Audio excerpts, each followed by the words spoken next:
create circumstances to heighten that circumstance. But Sally, my point is... Like, you don't have a point. I said compared to first world countries. I said, no, I don't. No. I said compared to first world countries.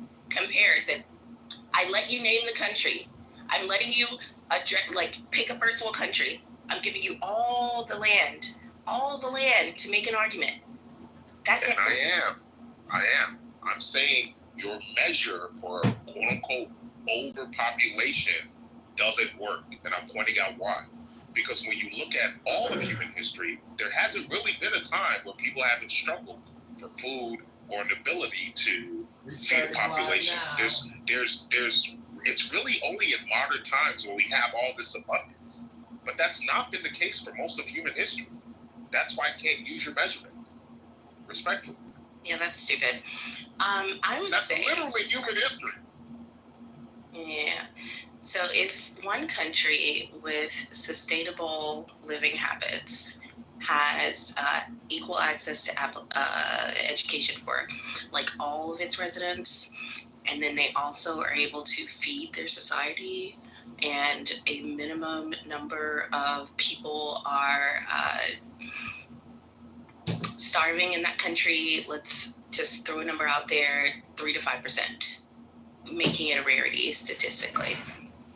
Why the fuck would I create the circumstance of an India where, let's see, over a quarter of the population is starving? You don't see an issue with that? So I'm not saying, Tally, that it's not a challenge. If you kept it to that, then I think I can find common ground. My problem is, because remember, we're comparing overproducing to underproducing. Because remember, underproducing means like you go extinct, versus overproducing, which means, hey, you need to do the work to feed a population, but at least you can protect yourself. You have maintenance. You can build, infrastructure. Do all the things that a society needs to do to get to what we see today. Because look, Tally, you can't take for granted that modern society got this way because we overproduced. That's a fact. We overproduced in monogamy-based societies. Yeah, I don't know that to be true.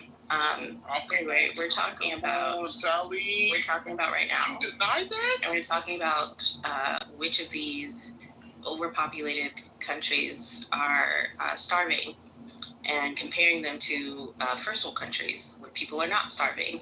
And, I don't believe the two are necessarily related in that being advanced in your technology and access to education is directly going to cause you to produce less children. But I am saying that if you produce more children than your society can maintain, those children are going to fucking starve to death.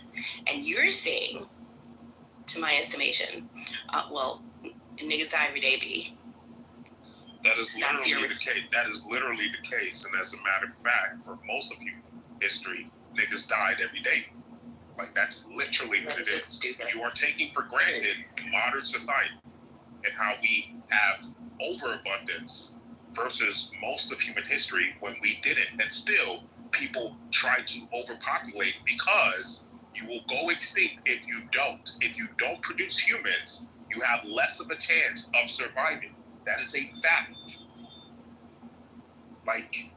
Come on, Tally.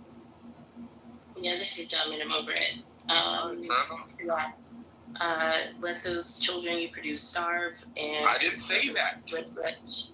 Yes, and yet we live in a world where these metrics are available.